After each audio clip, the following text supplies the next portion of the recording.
Perfect. Okay, welcome. My name is Zach McNeese. I'm a doctoral candidate at the University of Florida. Welcome to It's Just the Way I Am, Traversing Lifelong Trauma Narratives. So we're going to be talking a little bit about trauma counseling with older adults specifically. I think we'll all leave with some important trauma-informed stuff for regardless of what age groups we're working with. But that's where we're at. A lot of this is coming from just recent discovery for me. So I have a feeling there's a lot that you all can share with me as well. This is an area that is understudied in a lot of ways. So I think that there's a lot that we all could stand to learn from each other. My clicker is not working today, which is fine because I'm right here. I want to talk a little bit about opening up our space and just kind of framing it as we get started today, just some things to think about. So we're primed. We have the opportunity to be here in person in this kind of post-COVID space. It's really not post-COVID, I don't think, unfortunately, I wish. But this still looks and feels different for us than it does for older adult communities, especially for BIPOC older adult communities. So I think it's important for us to bear that in mind. For me, it's a little bit of like relief to get back, really excited to make connections with everyone, maybe a little bit of trepidation. I'm still wearing my mask for part of the day. But I have a lot of older adult clients who still aren't leaving their house, who get their groceries delivered, who haven't seen their family since this all started. And so I think we need to really kind of consider the net effects for folks that we're talking about. I also want to bear in mind an intersectional perspective today. When we talk about COVID, there are certain stories that we hear and certain stories that we don't hear, and thinking about whose voices are we hearing and why? Who are we not hearing, right? What identities are we paying attention to? What feels salient when we're talking about COVID? I think that that's really important. I want to continue to bring up intersectionality and different forms of trauma that are based in oppression and how that looks different for older adults. And I also want to keep our space trauma informed today. I know there's just a couple of us, so we can kind of still nice and intimate, but we don't always as humans get to choose when we're activated. So doing what you need to do to take care of yourself. If you need to kind of gaze off into the distance for a little bit or get up and leave when we're talking about stuff, do whatever you need to do.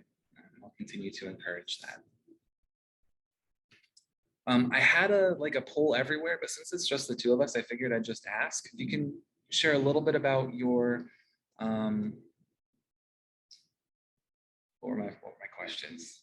I guess your primary role, right? Are you a student still? Are you practicing? Are you a supervisor? Like, what does that all look like for you?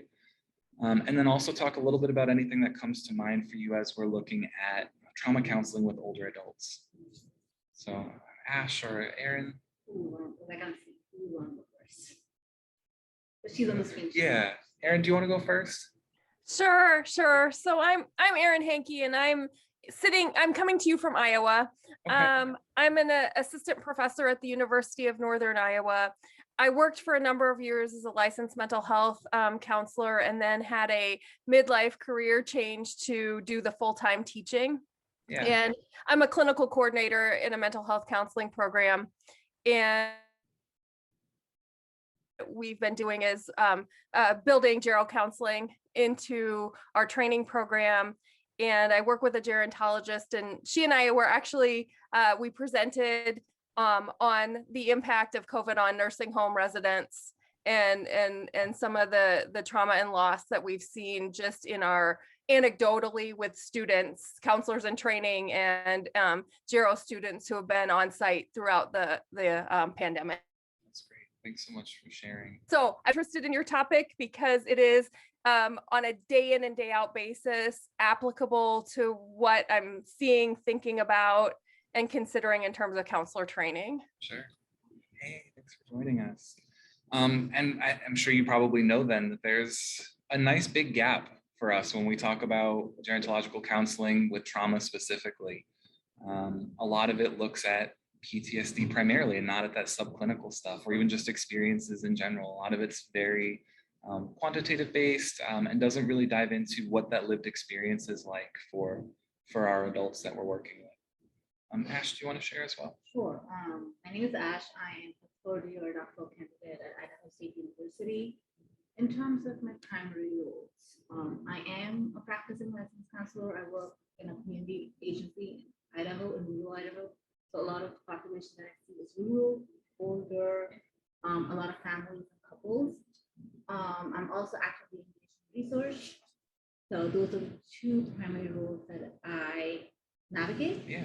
And more than that, I think a big identity of my own is that I'm an international student of the US.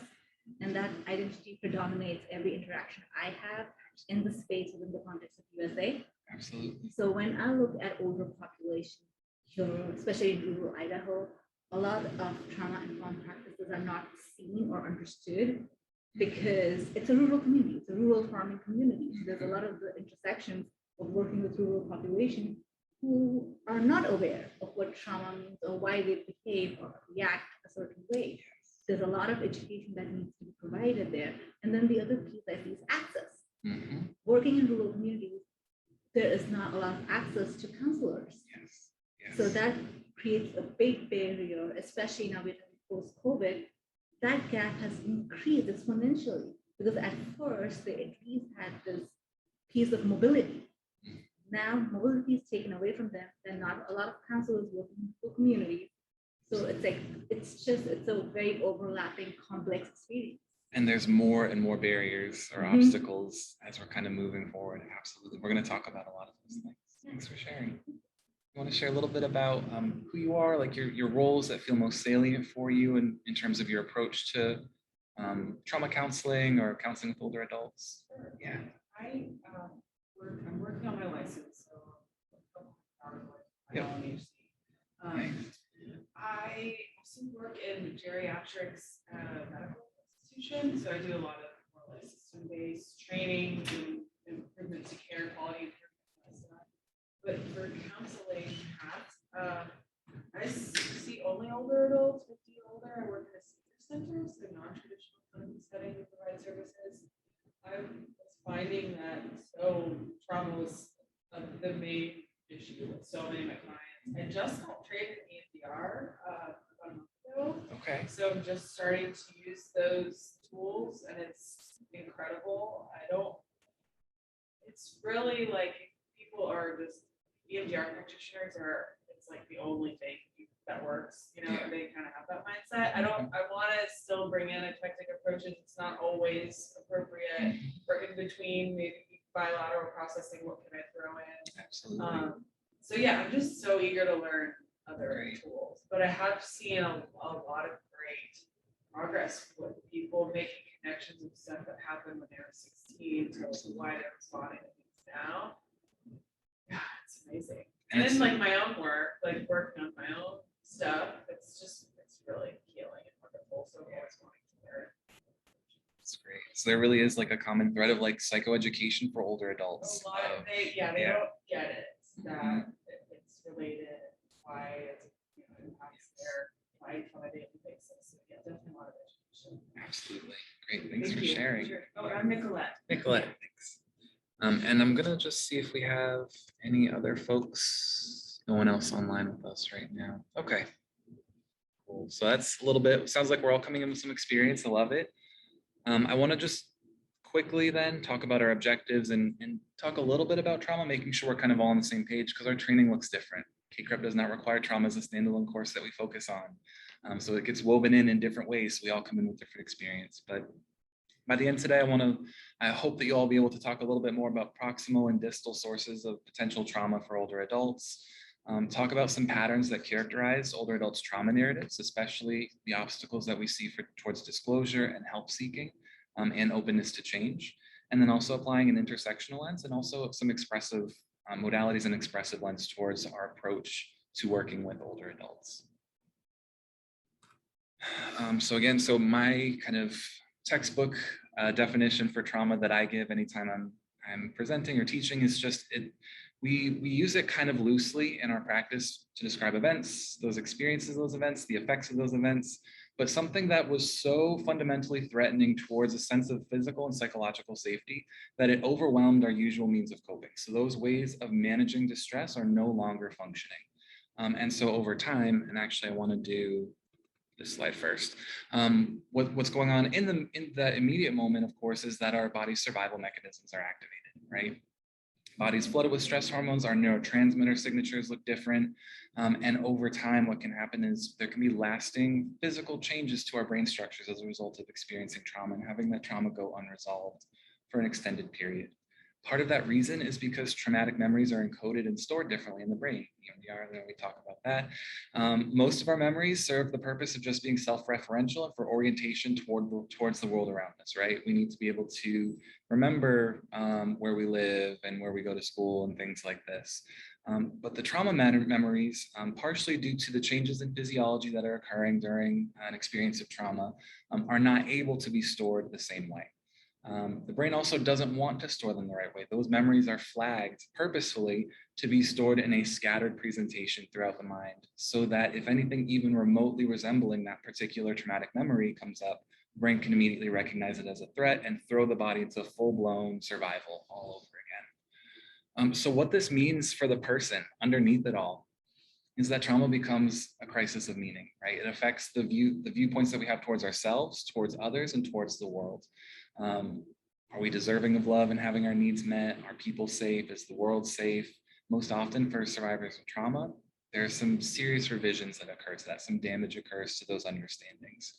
Coming from the work of Dr. Sandra Bloom in Seeking Safety and Seeking Sanctuary, these are 4 things that she felt survivors of trauma typically struggle with, right? So finding safety as being that primary goal, but typically it eludes a lot of folks. When we experience trauma, we are open to being re-victimized later on, experiencing more trauma. And so a lot of folks who have trauma histories often live in crisis or in situations where they may not know how to find safety. Managing those emotions, coping with the losses associated with the trauma, and then envisioning a future outside of that trauma. Behaviorally, what's going on is we find that folks take on things that help them get by in the short term, but then can be maladaptive long term. And the reason why I say this is because when we talk about working with older adults, there's been more time for those maladaptive behaviors to accumulate their potentially detrimental consequences. We all know this here as trauma people. Trauma's everywhere. One sample from 2013 found at least 90% of folks experienced at least one traumatic event using our laser pointer here. DSM criteria for trauma, right? Actual or threatened death, serious injury, or sexual violence that was experienced directly, witnessed, or occurred to a family friend. Almost 60% had 3 or more traumatic events. And then 30% had 6 or more. And this wasn't even factoring in adverse childhood experiences or ACEs. This was all stuff experienced like adolescence and adulthood and moving forward. Still not working. Okay. These are some relevant trauma types when we're thinking about those proximal and distal sources, right? I want to run through these briefly with you all. I don't want to talk at you the whole time. Attachment and developmental traumas, I found looking at those adverse childhood experiences, I found to be extremely influential even in my older adult clients. Actually, those have been the first things that they'll disclose to me, the first things that they'll talk about. So there's something that happens when we experience trauma when we're very young. It sticks with us in bigger ways. And so they tend to characterize and even dominate those trauma narratives. It may lead my older adult client to dismiss things that happen to them in adulthood of like, well, that really isn't the thing, it's this thing, but it's all interconnected and they may not see that. But for them, they can actually usually pinpoint that as beginning in childhood. Whether they disclose that or not is kind of another story. But for me, I approach my trauma work from a Gestalt lens. So I see all trauma as being potentially splintering to lived experience, but especially so those are traumas experienced during early childhood. One of the best ways that we can manage, we can survive, and we can cope is to separate and lose awareness of our somatic, our emotive, or our cognitive sensations. So. As you speak of that, the question of mine is when you talk about adverse childhood events, that is not culturally seen. For example, would be somebody who was raised in a war-torn country. That is not traumatic to them. That is a normalized experience. Or I could give an example in India. There is a very high rape cases in India, the highest in the world. But that then for women, their safety or the measures that they take to protect themselves is also norm. It is not a traumatic experience. Absolutely. And that can be a potential obstacle to disclosure as well, of like, well, this was just normal. I know a lot of friends that had experienced the same thing, or all my siblings went through it. It's really not, it's not out of the ordinary. And so that's why it's important to be reminded of things like it's uncommon for people to experience one adverse childhood experience. And I will share that my ACEs are higher than one, much higher than one. And so I have to be continually reminded when I approach trauma work with folks who've experienced things like, oh, this is not normal. This is similar to what I've experienced, but this is still not the norm. That's such a great point. So those things tend to dominate the narrative, but we also have things that occur maybe in the same time. I kind of made up this term. I'm calling it cohort traumas, those history graded traumatic events that really affect one group in particular. I'm thinking Vietnam War era folks, right, who are coming of age, who are drafted, their spouses that stayed behind, those that maybe did not go into the war. That being as a very isolated event, maybe the Great Depression, COVID potentially even, although even I wonder about that as being isolated. I saw a video of a girl who was born during lockdown, right at the very beginning, who's almost getting ready to turn like 18 months, 2 years old. And she walks around anything that is on a pole with a little box shape, she assumes is hand sanitizer. So she'll walk up to an electrical outlet and put her hand underneath it, assuming that it's going to give her hand sanitizer. And she walks around just rubbing her hands with this imaginary hand sanitizer. So I don't know. I mean, I do think that absolutely maybe one generation away from us we'll see this as a more collective thing. But I think there's some trickle down already for young ones. So. Even like social interaction. Yes. The lost time with grandparents or other older family members, I see that as another really big thing. One of the things that comes up for me when I look at history graded events is that it can cause closeness or isolation, right? Closeness with those who've experienced the same thing, isolation, or even swinging way far the other direction of codependence, or isolation as a result of not wanting to remember that this thing that had happened to everyone. I think that's the thing. And I think, Erin, you may have to, if you don't mind sharing some of your experience, when we talk about the training program, I know I can speak to my experience when I learned about gerontological counseling in my program, both master's and as a doc student now, we've never really talked about collective traumas that certain generations have experienced. So I don't know if that comes up for you, if anything comes up in general about that.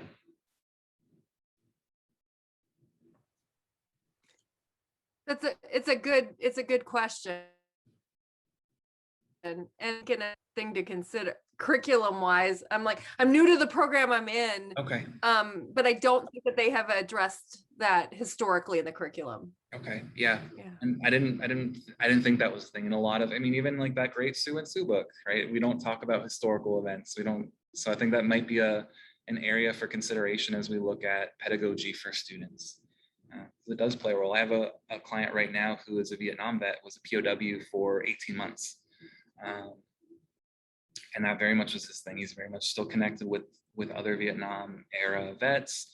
And there's a sense of secrecy and a sense of isolation of like people wouldn't understand. So I think that. Mm-hmm.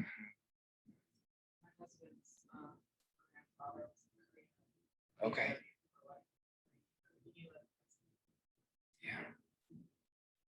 Yeah. And even then, when he does disclose, it's very limited. So there's a lot. I think there's a lot of effects there that we don't know a whole lot about.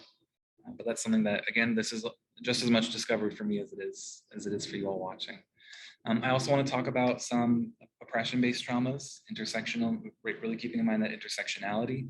I've worked over the last 18 months, right, since however long it's been for COVID, with a lot of, specifically, interestingly enough, that have come across my caseload, clients identifying as Black women. And so talking about their intersectional identities and older adult Black women, talking about their intersectional identities, what does that mean for them? Dealing with renewed racial injustice, extrajudicial killings, renewed Black Lives Matter movement, in addition to COVID.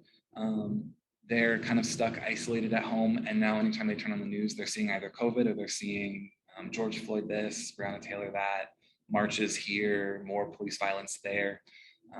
And I think that it has a multiplicative and exponential effect. I don't think it's just additive, and I don't think it can be separated from all of this stuff. Also, I think intergenerational trauma being a really important factor for a lot of older adults. I think specifically of Native and Indigenous folks.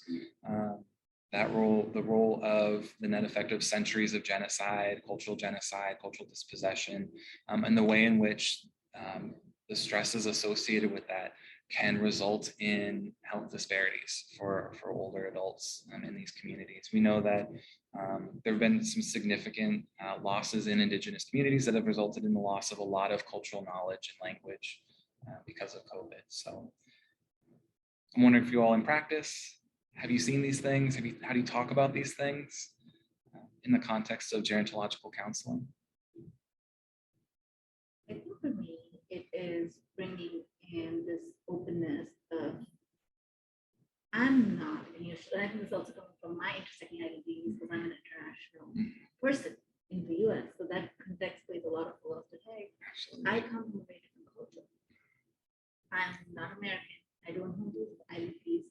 And you coming into the space, you're also bringing a lot. So for me, when I see my client, it is not one person. My client is a collective being of all their experiences. And this resonates more with my older clients when they're able to connect the dots of, okay, I'm not just me. I am my interaction with my 5 children I have or with my grandkids, and I'm the culmination of all of that. I think that connects more because of this interdependent ideology that is more predominant in older generations. Yes. So I think that helps approach this and makes it more simpler for them to understand instead of bringing all these big words of intergenerational trauma. Mm-hmm. Like that is something that's not going to resonate with them. Absolutely. So just breaking it down as to what that means for them. What does that mean for them where specifically when they're having interactions with their own family members and the language that they're using within the household? How is that language different from when they were growing up? What did that look like for them? Because there's a big gap, generational gap, even within the household. Absolutely. So I'm sorry, I can just go on. No, I think that's so great. That's such a good point, because when we throw these terms around, a lot of them have been sensationalized. I think, unfortunately, a lot of things that we use in research land and for the rest of the world hold a lot of different charge. So approaching things clinically, I mean, the number of times that I've said to some of my clients in the past year and a half, tell me about what that's like for you. When they've shared with me, I turned on the TV and I saw the protests or the marches. Tell me about what that's like for you. Tell me what's going on. Historically, even, right, going back a little bit further, what was going on for you? Storytelling works beautifully. Yes. At least in my experience. Yes, absolutely. Tell me about what it was like for you when you were young. And I will share, I'm coming to you with a lot of privileged identities and also some oppressed or marginalized identities you might not see. But I do telehealth over the phone only. So all they can hear is my voice that does sound very stereotypically white. And so what does that mean for a Black female older adult client to share with me her experiences of trauma, race-based trauma, and not even having those words for it? It's complex. Really having to, for me, it's all about the relationship. And I will even share one of my identities. My partner is Black, and that I say that not because to say, oh, I get it. I don't get it, right? Even in spite of having the person that I care about most sharing this identity with my client, I still don't understand these things. So really positioning myself as not teach me, but share with me, right? After building this trust, share with me what this is like for you. How can I help? Something to consider when we do this is like what measures then are put in place once those things come out. Because oftentimes with my counselors and training, they've said, Ash, last minute they share all these things, and then in the next session, they're not going to come back. Yes. Because there is so much unpacked in such a small time that the residual effect of opening that Pandora's box is going to impact them throughout the week. Absolutely. So what measures as counselors put in place to address that while they're with sharing all these experiences? We talked just about the Vietnam War or the Korean War. There's a reason why they won't talk about it. Because once it's unpacked, there's no measures to contain that for them. It's like a geyser. Or even normalize that you are going to feel these things throughout the week. Your mood swings are going to happen. You're going to be agitated or you'll be feeling really sad. Yes. So, and counselors, in my experience, struggle then how to work through till they come back again to you. Yes. So if they're likelihood, they're not going to come back. Containment. Containment. That's our primary goal as we're working with someone, especially as they're trying to unload that Pandora's box to us. How are we engaging in that? I've got a slide on that. We'll talk about that in just a second, because I think that's crucial anytime we're talking about trauma, but especially oppression-based traumas. Right? And just briefly, grief, loss, bereavement. As we get older, we lose more people. What the research, the very limited research tells us, is that typically that is not related to trauma. When we experience losses in older adulthood, there's some sort of natural developmental process as we get older. We have more resources to draw upon in hard times to deal with losses versus when we experience loss in earlier life. Also, just talking about the importance of taking a depathologizing lens towards folks experiencing, right, grief, loss, and bereavement in older adulthood. It can look like a lot of things. I've had clients tell me, my dead relative spoke to me in a dream, which, if you're not listening from a culturally responsive lens, could very easily lead to a very damaging, stigmatizing diagnosis that would follow that person for the rest of their life. So how do we approach that in a way that makes sense, that we hold space for that whole person and their culturally centered ways of grieving and coping? Zach, I think one of the things that we've seen is grief, though, thinking about being in residential care settings, having, for instance, your roommate leave to go to the COVID ward and then never having an opportunity to even hear about things or reading the paper to see if there's an obituary there. Also, just in terms of cultural competence and resourcing, it's been very complicated where people have been disenfranchised in terms of their means of coping, support network, who has the right to grieve whom.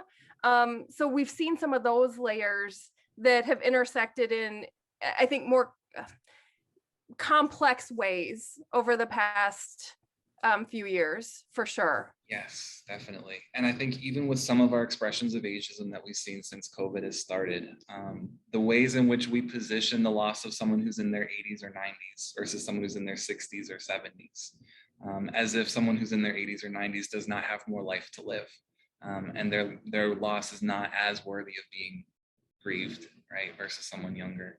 I think there have been a lot of changes in how we approach grief and loss as a result of COVID. I don't wish I had more to say on that of like the solution, but I don't think there is one, unfortunately. Yeah.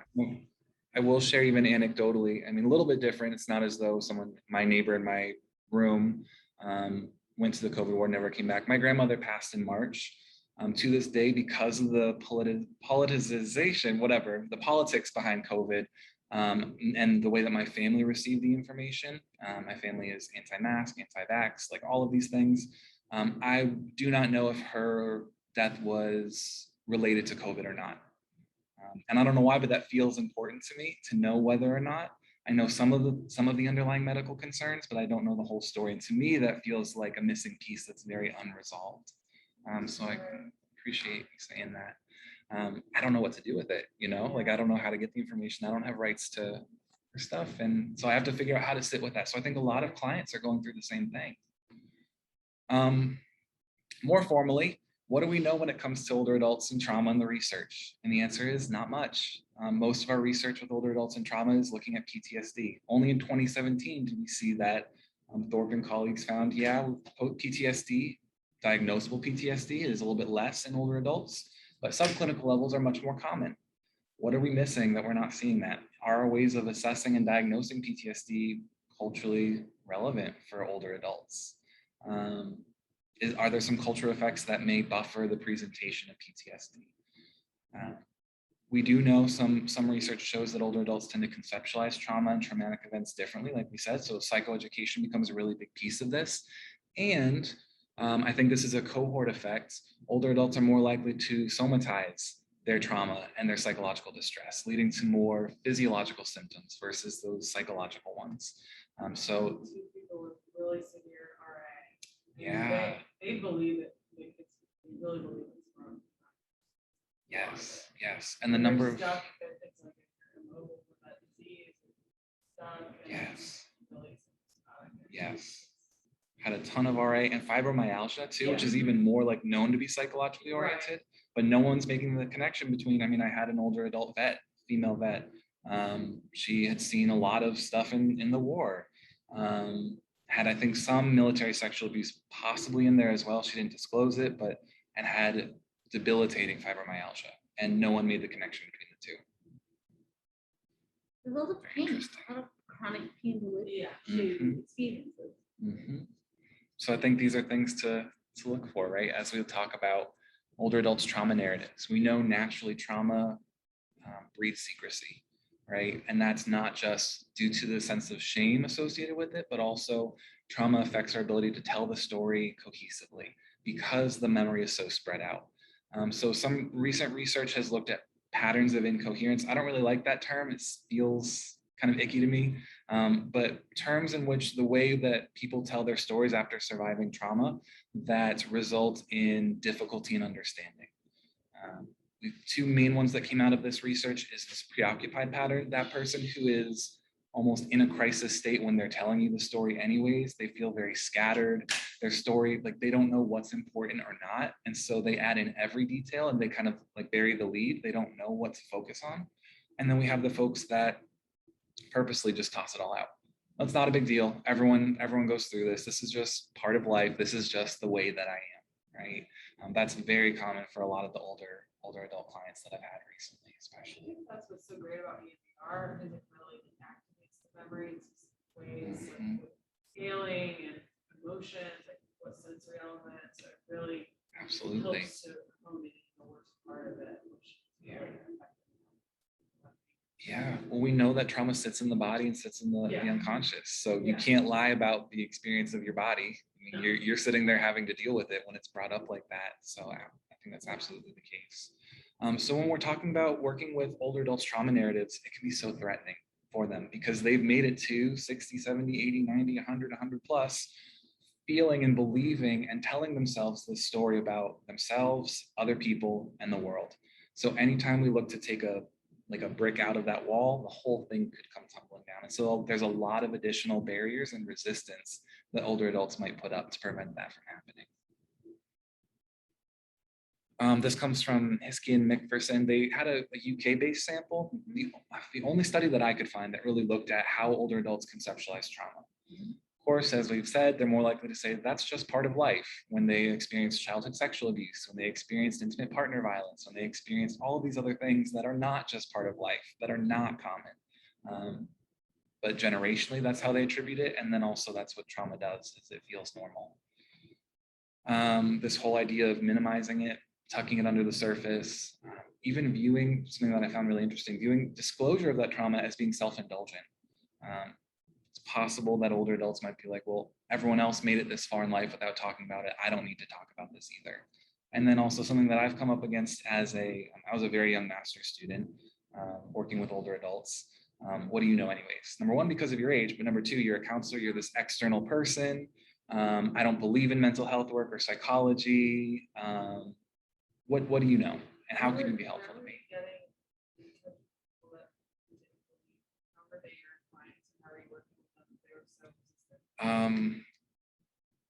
A couple settings, actually. I still have that in some ways. One of them was assisted living, and then another one, telehealth referral by their insurance company to our company. And they're like, yeah, I'll give it a try, but I don't think you can help me. Yeah, okay. So they're not their choice, not their readiness. I mean, I do have some that are like, yes, I think you can be really helpful for me. And also I've got some that are like, well, so-and-so told me I had to for my insurance company or my doctor or whatever. So yeah. So again, some of our obstacles, and I prefer obstacles to barriers. This comes from my work with disability as well. Like obstacles we can overcome, barriers are in the way. So shame and secrecy, we have these generational effects we've talked about, some of these dismissive attitudes, and like you were saying, Ash, do they have access to services? Not only do they have access to services, but are those services trauma informed? Can they get there physically? Are they comfortable or experienced enough with technology to engage in telehealth services? Fortunately, I mean, not being able to see my clients has been difficult, but it's been very comfortable for a lot of older adult clients to talk on the phone, to have a little bit of separation from some of the emotion of what they're dealing with.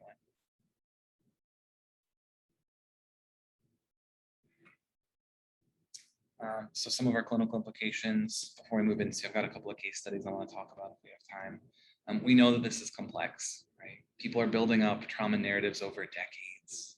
They're just continuing to get revised with more and more experiences. So I think for us as practitioners, looking for that subclinical disruption, looking for things that aren't quite there, not for the purposes of pathologizing, but for recognizing it for what it is.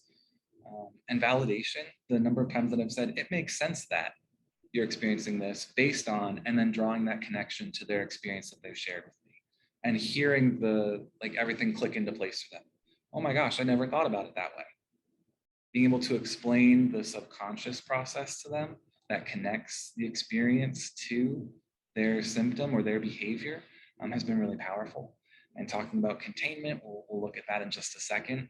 Managing it so that if you're not taking a brick out and the whole wall is unstable for the whole week until they come to you again and it's going to fall over and they're dealing with all of this activation, but finding ways to manage that. So I think expressive interventions can be really powerful for that, because there's the opportunity to process and put back and check in and come out of that really deep processing moment.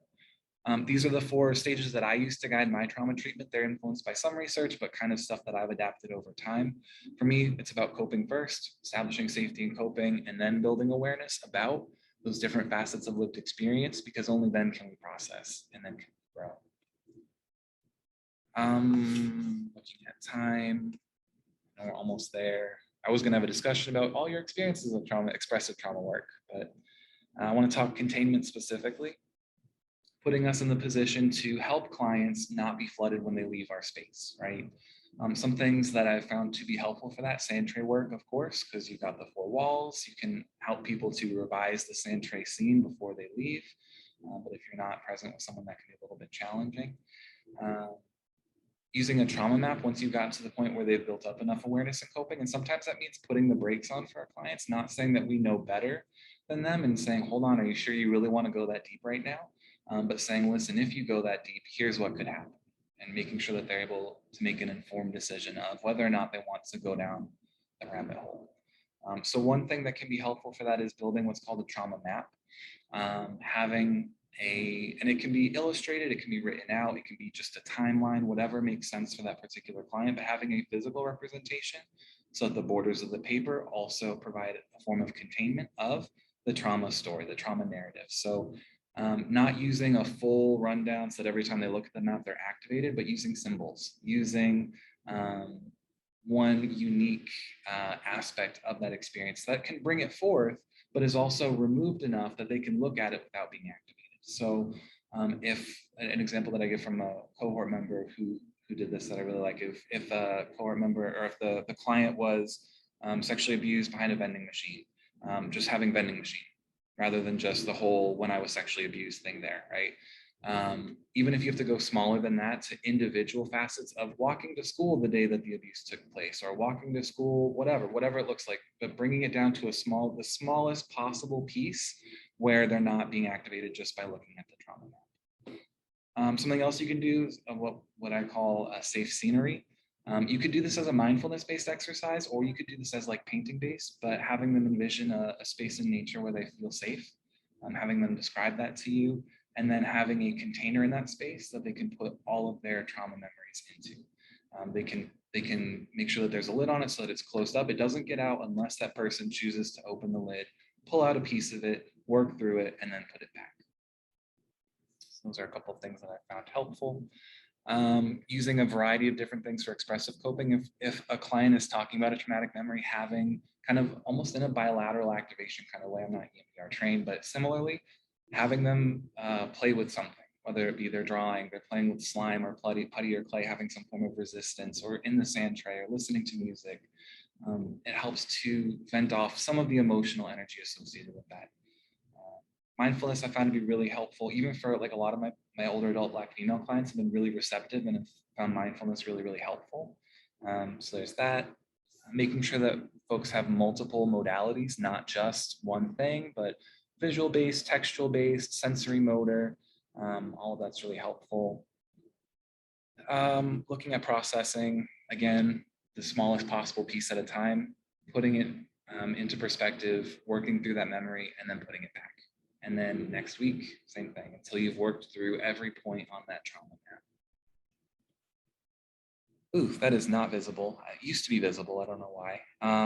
For counselor educators, I think things for me that come up is making sure our younger practitioners aren't feeling the need to perform for older adult clients, right? Having to prove themselves. That was something that I dealt with a lot as working with older adults who really didn't want me there. Looking at incorporating expressive stuff into pedagogy, and just changing the way we talk about different types of trauma and how older adults can still be trauma survivors.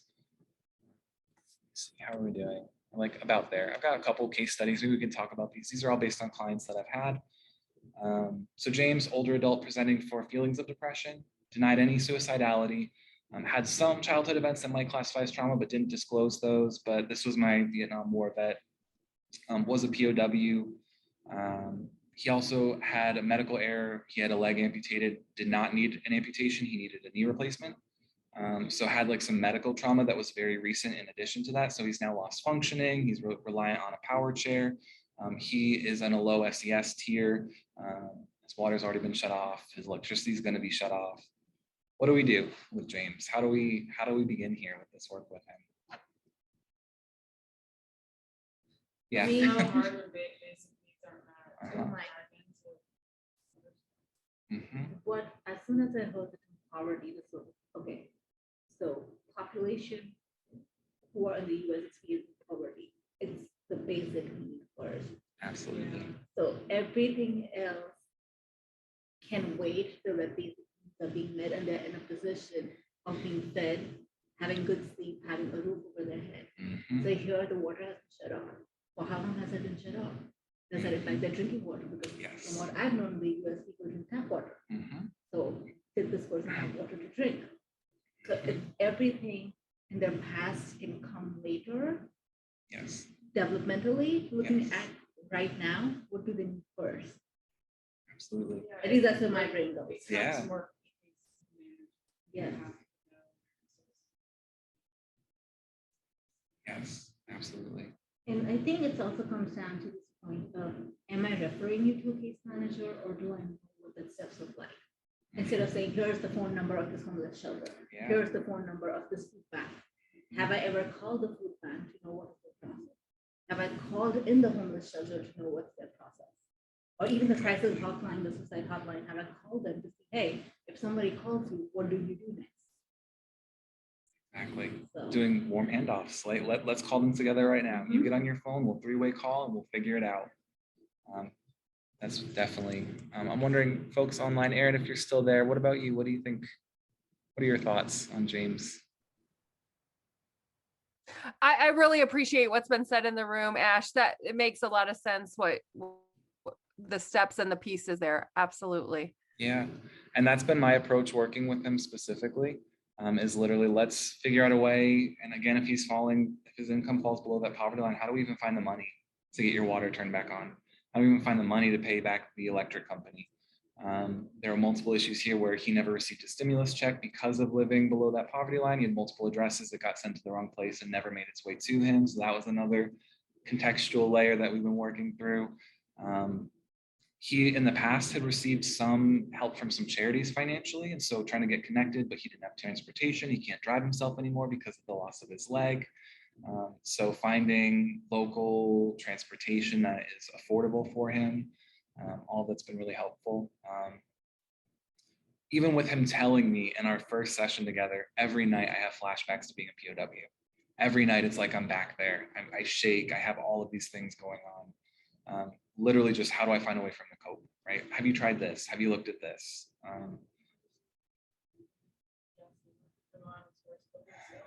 Well, we've also got this added layer of some alcohol misuse, not substance use like full blown, but like he uses alcohol to manage a lot of those symptoms, which makes sense, right?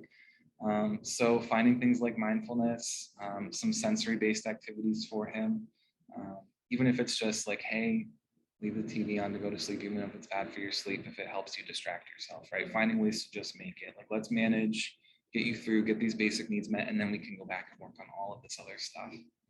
But no one had ever made the connection. No one had ever bothered to ask, you're having flashbacks every night. Let's talk about that. seems like a really big red flag that was just And how completely did missed. nobody notice or not ask that question when we do? Because when we talk about, at least my experience, when I'm doing a diagnostic assessment, it isn't just my 45 minutes of the time. That diagnostic assessment continues Yes, throughout my time with my clients as they bring in their stuff. absolutely. So once again, Absolutely. what are counselors and training being trained? Mhm. Like, at least in my classroom setting, all my trainees know to make a hypothetical call for children's services, to make a hypothetical call for adult protection services. How many people actually make calls to adult protection services? Yes. CPS is mandated, APS is mandated, but how many people know how to make the APS call, and how is that different Mhm. from calling for children's protection services? And then unfortunately, the politics associated with your site. If your site Mhm. doesn't want you to call and you call anyways, what happens? So it's such a complex thing, and if basic needs are not being met, it's going to increase the mental health. It's simple. That's it. That's So exactly. I had a question for you though. Yeah. So you did talk about containment and stuff. I was thinking more about, so we all know trauma healing is not a linear process. Mhm. So clients potentially may feel one step forward and five steps back. Absolutely. How do you work through that? Yeah. A lot of psychoeducation as we're building awareness. You're going to find that you're going to feel worse a lot of times, right? Likening it to almost like if you go in for a medical procedure and they go in any sort of way, you're going to have a healing process where it's going to hurt for a few days. You're going to have to do different wound care, aftercare, but we're doing that every week. We're going back in, we're opening that back up every single week. So you're going to, before you notice yourself feeling better, you might feel worse on the way there. So a lot of it is just disclosure and openness, and also requesting. And again, for me, it's because my approach is relational. Please tell me how you're doing. Right? Let's check in before we do anything. What's been going on for you? Have you noticed anything different? Are you feeling any sort of way about me? Because in our time together, we're bringing all these emotions up. Let's work through that because I want this to be a place where you feel safe. So that's my approach, is leaning in that relationship. Because that's something that they say, we want to fix, now I have all these things, now what? Yeah. Like, why do I feel like I'm back to square one? It's like, it's okay. Mhm. Normalizing that square one is where you're going to be multiple times. Absolutely. And even 10 years from now, you'll still feel you're back to square one at some point. Because healing is a lifelong process. That's the thing, right? And that's what makes it so hard is when we talk about growth. What does that mean? What does that look like? Some folks never make it there, unfortunately, because of where they're living. My concern for James being able to reach that point is I'm not sure that he's going to be there, right? We're still working on all these different things, and he is an accelerate, like an older adult. So, and he's continuing to live in crisis, right? He's going to continue to have financial. He told me that he has 2 ex-wives garnishing his pension for a child support backlog. So that's part of why, even though he's in his, I don't know, whatever, later decades, he's still having a significant financial burden. So a lot of it is that self-disclosure process for me of like, I don't fix everything. I'm not a healer. I don't change people. I'm here for people who want to find change, and we figure it out together on the way. So, I know we're about at time. I also have this other client. She had, in her terms, a mental breakdown, older adult as well. She made some passive statements about suicide. She was formally processed, was stabilized, discharged, started seeing an OPT counselor for a period, then sought telehealth services with me. Still denies suicidality. She said she really was just so frustrated. She didn't know how to cope. She didn't know what else to say other than that during the argument. But then she tells me lengthy childhood history abuse, and then also continuing into adulthood. And then eventually said, you know what, I've really hit the wall here, and I can admit it now, I'm clinically depressed. But that's really hard for me because people in my family, people my age, we don't get depressed.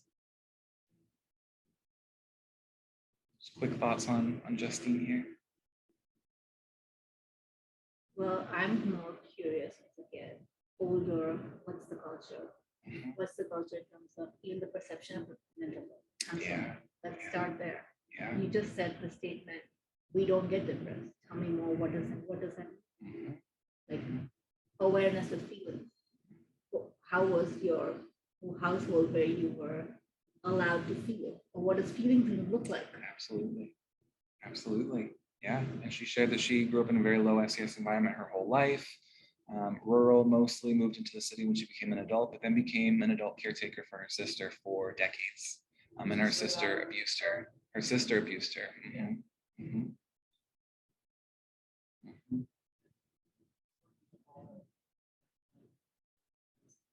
Yeah, not depression is so normalized.